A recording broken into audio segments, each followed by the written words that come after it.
اعوذ باللہ من الشیطان الرجیم، بسم اللہ الرحمن الرحیم۔ تمام دیکھنے اور سننے والوں کو السلام علیکم۔ ایک بزرگ فرماتے ہیں، میں طواف کر رہا تھا، ایک عورت کو دیکھا، وہ کہہ رہی تھی، اللہ میں اس حال میں بھی آپ سے راضی ہوں۔ بار بار یہ الفاظ کہہ رہی تھی، اے اللہ میں اس حال میں بھی آپ سے راضی ہوں۔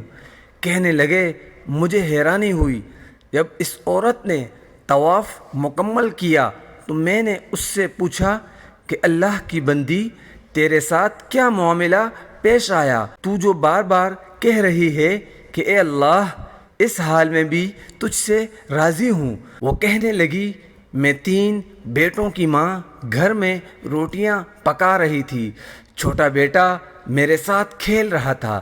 اچانک میں نے کمرے سے آواز سنی، چیخنے چلانے کی۔ میں دوڑ کر وہاں گئی تو میں نے دیکھا میرے بڑے بیٹے نے درمیانے بیٹے کو ذبح کر دیا تھا۔ اور ذبح کیوں کیا؟ ایک دن پہلے میرے خاوند نے بکری کو ذبح کیا تھا اور وہ چھری کہیں پڑی ہوئی تھی، تو وہ دونوں بھائیوں نے اسے دیکھا تو بڑا کہنے لگا، دیکھا ابو نے اس چھری سے بکری کو ذبح کیا تھا۔ چھوٹے نے کہا، اچھا۔ اس نے کہا، میں تمہیں بتاؤں گا کیسے کیا تھا۔ اس نے کہا، بتاؤ۔ تو چھوٹا لیٹ گیا اور بڑے کو سمجھ نہیں تھی چھری چلانے سے ہوگا کیا۔ اس نے چھری چلا دی، جب گردن کٹی اور خون کا فوارہ چھوٹا تو پریشان ہوا، یہ کیا بنا؟ کہنے لگی، جب میں وہاں پہنچی تو میرا درمیانہ بیٹا خون کے اندر لت پت ہو چکا تھا، بکرے کی طرح ذبح ہو چکا تھا۔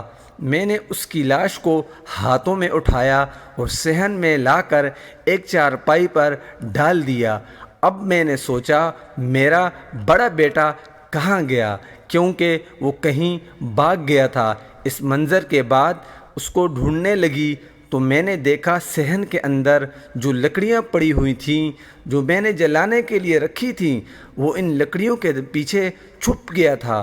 جب میں نے ان کے پیچھے دیکھا تو وہاں ایک سانپ تھا جس نے میرے اس بیٹے کو کاٹا تو میرا بیٹا وہیں مرا پڑا تھا۔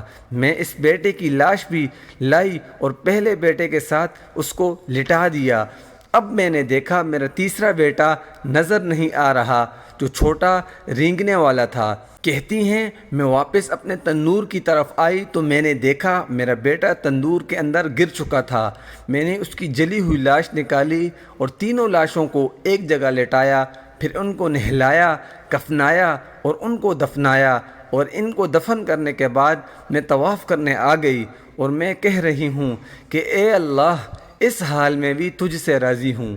سوچے ذرا لوگوں پر کیا کیا مصیبتیں گزرتی ہیں اور وہ ان پر اللہ تعالیٰ کی ناشکری کرتے ہیں۔ اللہ تعالیٰ ہمیں بھی شکر گزاری کی توفیق عطا فرمائے۔